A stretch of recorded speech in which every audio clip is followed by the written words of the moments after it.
filmando. Olá, internautas, eu já converso. Nós estamos aqui na Praça de Pacífica Boa, atrás, exatamente atrás do Teatro Raul Cortez. Nós estamos presenciando um show que acontece aqui na praça todo final de semana. Eu estou com a Cristiane, que tem um programa lá na nossa TV Web, Encontro de Mulheres.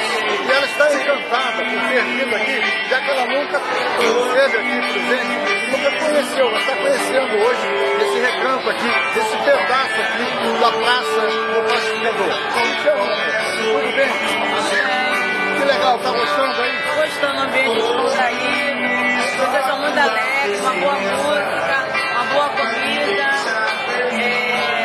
Eu estou estranhando, me divertindo bastante. Tá legal? Tá legal. Tá gostando? Você nunca veio aqui? Não, primeira vez. Já pegou de teatro, já apresentei no teatro. Ah, você já dançou no teatro, já dançou no teatro. Então no teatro você conhece bem. Conheço bem. Mas foi uma moto de dança, não sei. Você tá com fone zero,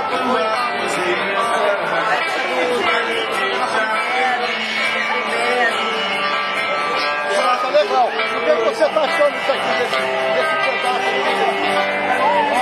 aqui nessa praça, com esse show? Estou gostando bem, é interessante. Uma música de qualidade, né? Estão aberto, e pessoas alegres, felizes, família. Estou gostando bastante. Você levaria o cantor para apresentar no Entre Mulheres? Vamos fazer um convite, né?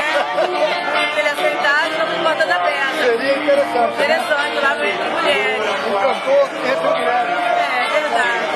E você tem alguma novidade para os internautas? No seu programa? No programa da toda semana, né?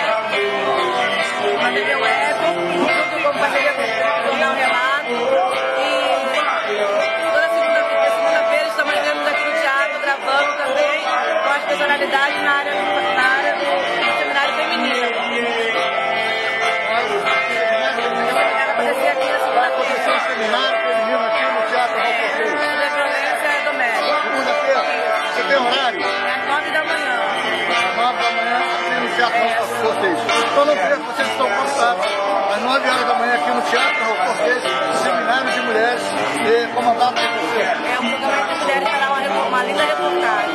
Então vocês estão convidados. Não percam Entre Mulheres estará aqui reportando esse acontecimento aqui no Teatro Raul Cortez.